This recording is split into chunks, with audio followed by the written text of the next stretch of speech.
evidence of climate change. There are fears that the coronavirus outbreak could become a pandemic. First responders are battling unprecedented wildfires.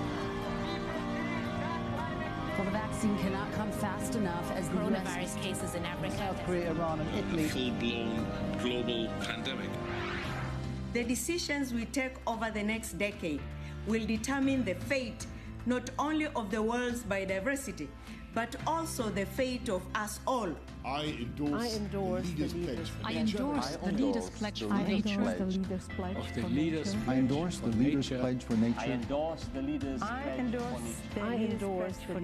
Pledge for nature. And commit to take urgent actions. Urgent actions. Urgent actions. So that United. we can reverse biodiversity loss By 2030. By 2030. For sustainable development.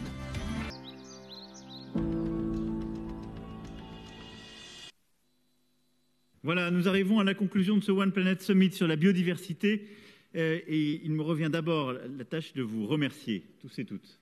Remercier les participants qui sont là physiquement, les chefs d'État et de gouvernement qui se sont joints à nous, les dirigeants d'organisations internationales, aussi tous les acteurs de la société civile, et remercier toutes celles et ceux qui, par la vidéo et les réseaux, ont pu se joindre et contribuer à ce travail. Je veux aussi remercier vraiment Monique Barbu pour l'important travail qui a été fait pour préparer ce One Planet Summit avec toutes ces équipes et les équipes de nos partenaires, celles de l'Élysée et des ministères. Un immense merci pour justement ce rendez-vous extrêmement important. Il y a beaucoup de sujets qu'on n'a évidemment pas couverts aujourd'hui, parce que c'était impossible et qu'on aurait pu aller beaucoup plus loin. L'eau et plusieurs autres, on y reviendra. Mais je crois pouvoir dire, grâce à votre engagement et au travail des équipes, beaucoup a été fait et annoncé et structuré à l'occasion de ce One Planet Summit. Beaucoup plus qu'on ne pouvait s'y attendre il y a quelques mois, ce qui montre la maturité de cet agenda et la nécessité d'agir. Lorsque j'ai présenté mes vœux aux Françaises et aux Français en début d'année, j'ai dit que cette année, peut-être plus qu'aucune autre, nous avions à préparer la France de 2030. Et je crois que ce qu'on a évoqué depuis le début de l'après-midi, c'est en effet la France de 2030, c'est l'Europe de 2030, c'est l'Afrique de 2030, c'est le monde de 2030, sa possibilité d'être, mais aussi les actions concrètes qui vont nous permettre de le changer. Je dis ça parce qu'on peut reprocher beaucoup de choses à des sommets comme celui qu'on a eu aujourd'hui. Il y a des gens qui nous diront c'est du blabla, ça ne sert à rien. Il y a des gens qui adorent la déploration et qui vont continuer à dire on va tous mourir et le monde va s'effondrer. Il y a même des gens qui font commerce de cela. Or moi je pense qu'on peut changer les choses comme vous, mais les choses ne changent pas du jour au lendemain. Elles supposent une action concrète sur le terrain, et je salue beaucoup d'associations qui sont là, d'acteurs de l'agroécologie, de la finance verte, qui depuis des années y croient et ont été des avant-gardistes. Mais je pense que s'il n'y a pas l'engagement et des engagements tels que ceux qu'on vient de prendre aujourd'hui, ça n'avance pas. Le système international est parfois très lent, il est très ingrat pour beaucoup de gens, ça ne va pas assez vite pour beaucoup d'engagés, et je suis d'accord. Simplement, on a des habitudes à changer, il y a la vie de gens à bouger, il y a des tas de choses à bousculer. Mais je pense que si on a le bon niveau de représentation, si on a la bonne capacité à se mobiliser, si on est précis, concret, avec des dates et des chiffres, on peut y arriver. C'est exactement ce qu'on a fait aujourd'hui. Et pour ma part, je considère que c'est extraordinairement utile. Et ce qu'on fait depuis 3 ans avec les One Planet Summit pour le climat l'a montré. Parce qu'il y a des rendez-vous, parce qu'il y a de la responsabilité, parce qu'il y a de la transparence sur les résultats. Et donc, je pense que ce qui a été décidé aujourd'hui, il faut le faire avec beaucoup d'humilité, de détermination, de transparence, mais c'est un agenda de progrès sur le sujet de la biodiversité. Premièrement, sur la protection des écosystèmes terrestres et marins. Nous avons élargi l'Alliance, 50 États sont désormais engagés dans une coalition pour protéger 30% de la planète, terre et mer, d'ici 2030. Nous allons encore élargir cette dynamique dans les prochains mois pour acter une cible décisive, concrète et vérifiable à Kunming. Et ça doit être l'objectif, si je puis dire, en fin d'année lors de la COP15 biodiversité. Nous avons également engagé une initiative forte pour protéger la Méditerranée, développer un réseau d'aires protégées, mettre fin à la surpêche, lutter contre la pollution marine, verdir le transport maritime. Et là, je propose qu'on se donne rendez-vous dans quelques mois à Marseille pour porter cette initiative et obtenir de premiers résultats avec les États, les acteurs régionaux, locaux, la société civile et le secteur privé pour la préservation du bassin méditerranéen. Et à cet égard, pour moi, un rendez-vous très structurant et très important sera évidemment le sommet mondial de la nature que nous tiendrons à Marseille. Et je veux saluer la présence de M. Oberlé, le directeur général de l'UICN, et du maire de Marseille qui est avec nous en visio. Et peut-être si vous avez quelques mots à dire pour ce rendez-vous de Marseille qui sera sur ce volet de la protection des écosystèmes terrestres et marins, mais plus largement sur les autres points, un moment de rendez-vous très important. Monsieur le maire, merci d'être avec nous. Bonjour Monsieur le Président de la République. Merci Monsieur le Président de la République. Merci bien évidemment aussi au Président de l'IUCN d'avoir choisi Marseille pour ce congrès mondial de la nature. Nous avons hâte, j'ai hâte de pouvoir vous accueillir à Marseille. C'est une ville que nous venons de déclarer en urgence climatique. C'est une ville qui abrite un joyau national, le parc national des Calanques. Nous avons un impératif à Marseille et vous avez travaillé toute cet après-midi sur ces questions-là, qu'on puisse grandir ensemble, l'humain et la nature. Alors rendez-vous à toutes et à tous en septembre à Marseille et à très bientôt. Donc je serai heureux d'y être et beaucoup autour de la table aussi. Sachez-le, monsieur le maire, vous avez plusieurs aficionados, monsieur le directeur général. Ils sont tous les bienvenus, monsieur le Président de la République. Peut-être même pour regarder un match de football si Edouane joue. Sans problème. Très court, Monsieur le Président. Merci à la France pour avoir soutenu IUCN dans toute la préparation du Congrès avec des postponements déjà 2 fois. Et la France a toujours été derrière, nous a encouragés, soutenus. Merci beaucoup à la France. Et bienvenue à vous personnellement à Marseille au Congrès.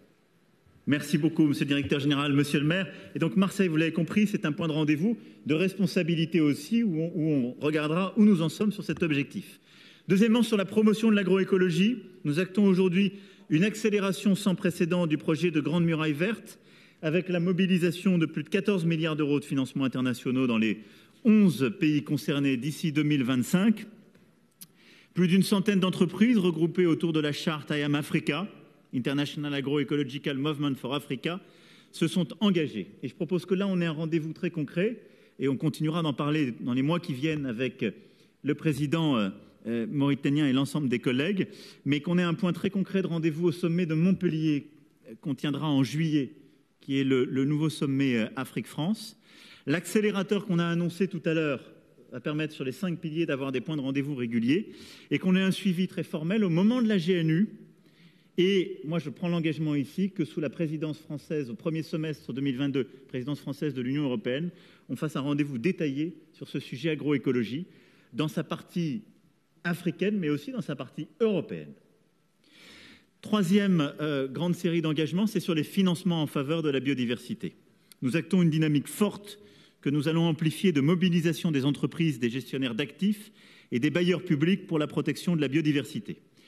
L'Alliance pour l'investissement dans le capital naturel, qui a été portée par le prince de Galles, regroupe les acteurs de la finance souhaitant accroître leurs investissements dans la restauration de la biodiversité. Je veux vraiment les remercier. Plusieurs sont là avec nous, cher Philippe, et avec l'objectif de mobiliser 10 milliards de dollars pour la nature dans les 2 prochaines années. Et là, on ne parle pas de choses qui sont à 20, 30 ans. On parle de 10 milliards sur les 2 prochaines années. Et je pense qu'on peut aller beaucoup plus loin si on arrive à simplifier nos règles, à mieux travailler encore ensemble.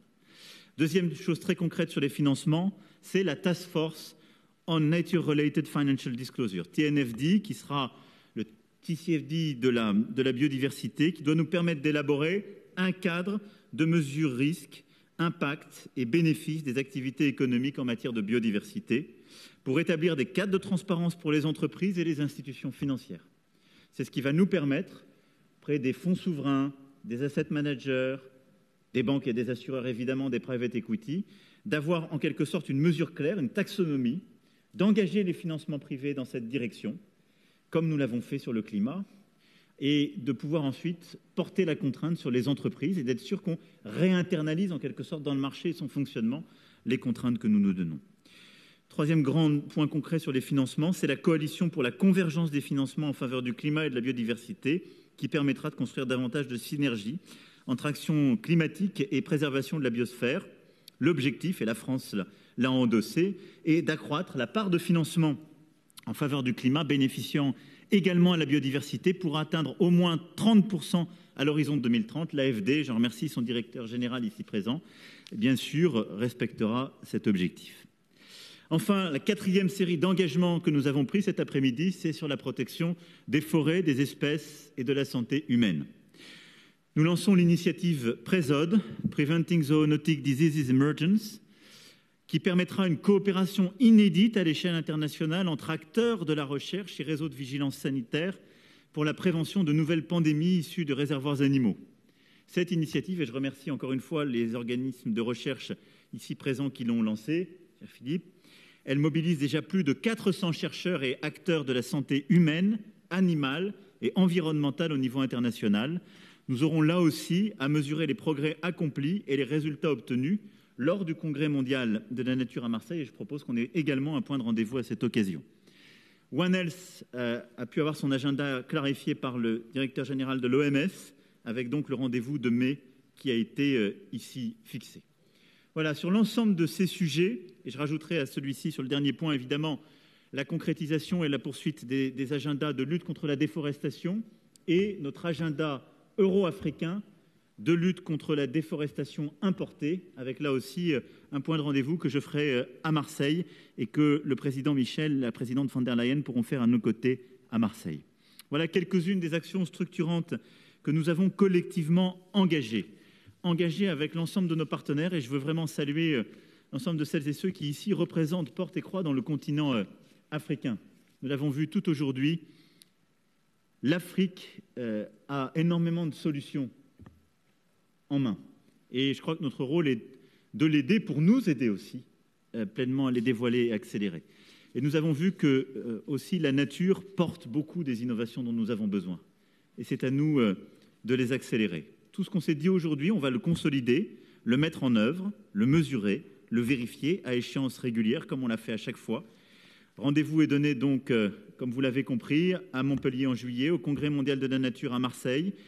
Et puis il y aura à l'AGNU, justement, la convergence des COP, le chemin vers Kunming en fin d'année, en Chine pour la COP 15 biodiversité, et à Glasgow pour la COP climatique, qui sont aussi des points de rendez-vous et de convergence de tous ces agendas. Je veux dire à l'ensemble des représentants de la société civile et des engagés sur ce sujet qui, parfois, depuis plusieurs années, ont le sentiment qu'on ne va pas assez vite, que je les remercie de nous avoir non pas attendus, mais d'avoir ouvert la voie.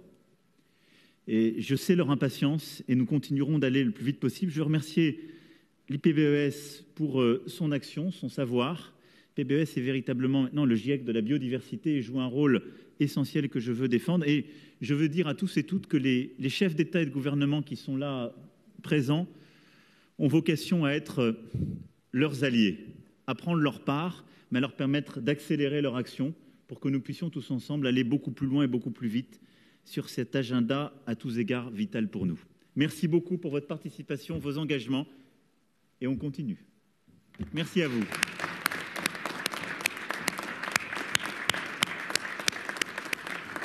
Merci mes amis.